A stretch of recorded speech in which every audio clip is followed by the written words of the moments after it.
day you had to wake up to your phone already at 80%? What about only getting to watch the first 50 minutes of your favorite show, but then missing the last 10 minutes? As stated on Harvard University's website of 2017, 47% of the workers in the U.S. are women, but these women are only paid 80% of what men are paid. To put that in perspective, that's the same as just not paying them from now until the end of the year.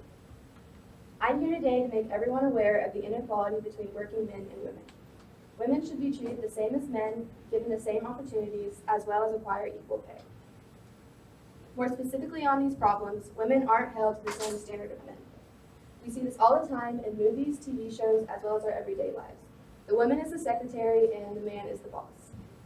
Even though we all know both are capable of having each other's jobs, in today's society, this is not the standard viewpoint of people.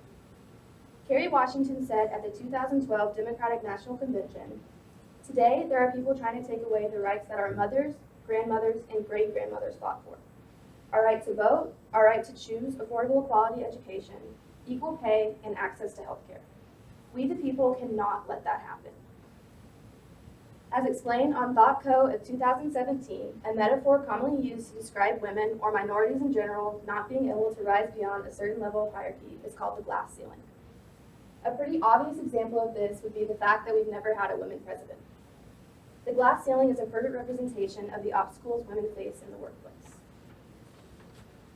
As mentioned in the New York Times of 2015, another reason women aren't represented in U.S. corporations is because the responsibility of caring for a family still falls mostly onto the women, making it harder for them to balance a full-time job as well as a family. How I believe we can abolish occupational sexism is that it should be against the law to allow men to discriminate women in the workplace. The government needs to put in rules such as having an equal amount of men and women on the board of a corporation. Because according to the McKinsey & Company website of 2015, only 17% of women are in a CEO position. If there aren't any females in a company with some sort of authority, the company should be put under some sort of investigation to find out why there is not one possible authoritative position open for women. Additionally, women now have equal opportunities as men for education, so women are just as qualified as men to serve in a role of authority. Women should always be paid the same as men. As explained on Huffington Post of 2014, it is a fact that women get paid less than men do. During an interview with HuffPost, Sheryl Sandberg said, "It's indisputable that there's a real pay gap. People can argue about how big, but that's almost beside the point. The point is that every woman, every girl deserves to get paid what they're worth."